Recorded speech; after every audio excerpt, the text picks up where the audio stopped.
In a major update affecting millions of older people across the UK, the Department for Work and Pensions has confirmed exactly which state pensioners will not receive the winter fuel payment this year.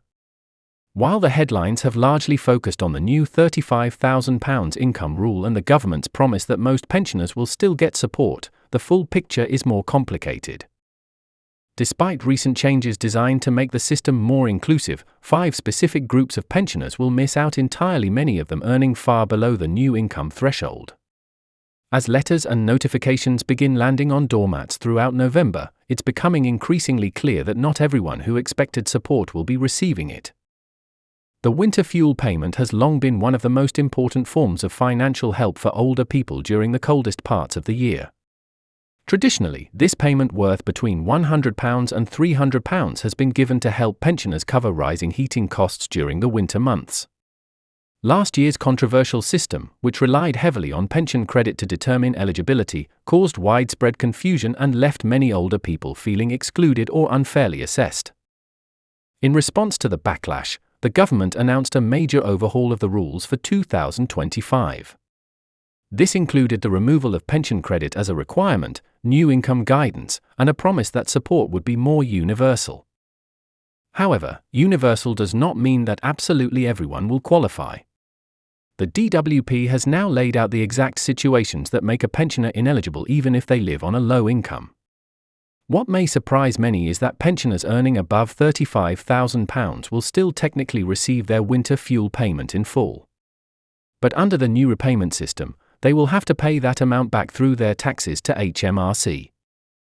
For those pensioners, the winter fuel payment essentially becomes an advance on future tax payments rather than genuine extra help. Meanwhile, some pensioners who earn far less will receive nothing at all. So, who exactly is missing out? According to guidance from Age UK and official information published by the government, one of the biggest groups affected includes people living in care homes. Pensioners who were residents of a care home anytime between 23 June and 21 September 2025, and who were also receiving certain income-related benefits, will not get a winter fuel payment this year. Those benefits include pension credit, universal credit, and income-related employment and support allowance. For these pensioners, even though they may be among the most financially vulnerable, the payment is unavailable under the current rules. Age UK has been clear on this point. The organisation states that anyone living in a care home during that qualifying period and receiving one of these income-related benefits is automatically excluded.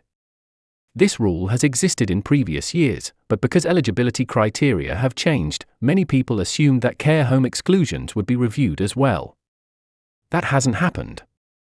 There is, however, a partial exception.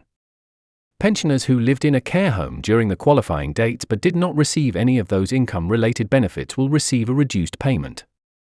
Instead of the standard £200 available to most pensioners or £300 for those over 80, people in this situation will receive only £100 or £150 if they are aged 80 or above. This reduced amount recognises that some of their heating costs may be covered by the care home itself, yet it still leaves many feeling that the new system treats them unfairly. The DWP has also confirmed that pensioners living outside England and Wales will generally not qualify. This rule is not new, but it continues to affect thousands of UK nationals who have relocated for family, medical, or financial reasons.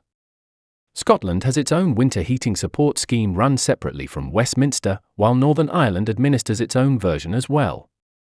But for those living permanently outside the UK, or outside the designated countries, eligibility depends entirely on the government's residency rules, and in many cases, they won't qualify at all.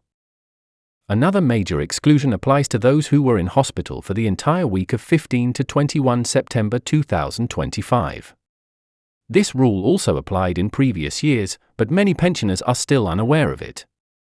If someone is in hospital for the whole of the qualifying week and receiving free inpatient care, they are not entitled to a winter fuel payment for that year. The logic behind this rule is that someone in hospital is not responsible for their own heating costs during that period. However, charities and campaigners have argued that long-term hospital stays often indicate severe illness, meaning these individuals may be more vulnerable and more in need of support when they return home. As things stand, though, the rule remains unchanged. A similar exclusion applies to pensioners who were in prison during the same qualifying week. Anyone who spent the entire week of 15 to 21 September 2025 in custody will not qualify for a winter fuel payment. The government has stated that this is because prisoners do not incur personal heating expenses. Again, this is not a new rule, but with the updated system receiving so much attention, many people are discovering these details for the first time. There is also an immigration status-related exclusion that affects a smaller but significant group of people. Pensioners who require permission to enter the UK, and whose immigration status specifies that they cannot claim public funds, will not be eligible for the winter fuel payment. This restriction exists across several benefits and applies even if the person meets all the other requirements such as age and residency. Finally, there is a more complex rule concerning pensioners who receive income-related benefits while living in a care home long-term.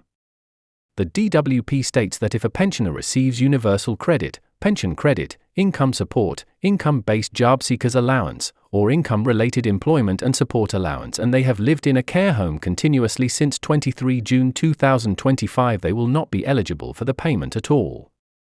This rule applies regardless of their age, income, or health. For many older people, especially those entering care for the first time this year, this exclusion has caused frustration and confusion. These exclusions mean that although the government has made winter fuel payments available to the vast majority of state pensioners, there remain substantial groups left out, many of whom live on very low fixed incomes. As energy prices continue to fluctuate and the costs of gas and electricity remain a major concern for older households, losing this payment can have a real impact on budgeting for heating during colder months.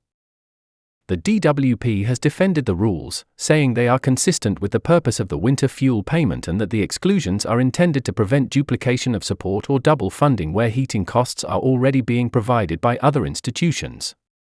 Critics argue, however, that the system still feels uneven and that some of those being excluded are among the most financially vulnerable. With winter approaching and energy bills still a major pressure on household budgets, the debate over how to best support pensioners is likely to continue. As letters from the DWP continue to arrive throughout November, pensioners are being urged to double-check their eligibility and seek guidance if they believe they've been incorrectly assessed. Organizations such as Age UK and Citizens Advice are offering support to anyone who needs clarification on whether they should receive the payment and what steps to take if something appears wrong on their letter. For now, the government maintains that the redesigned system is simpler and fairer than last year's, even though certain long-standing exclusions remain in place. With the first winter fuel payment scheduled to begin rolling out shortly, many households will soon know exactly where they stand. If you found this update helpful, make sure to subscribe to my channel for more important news and information.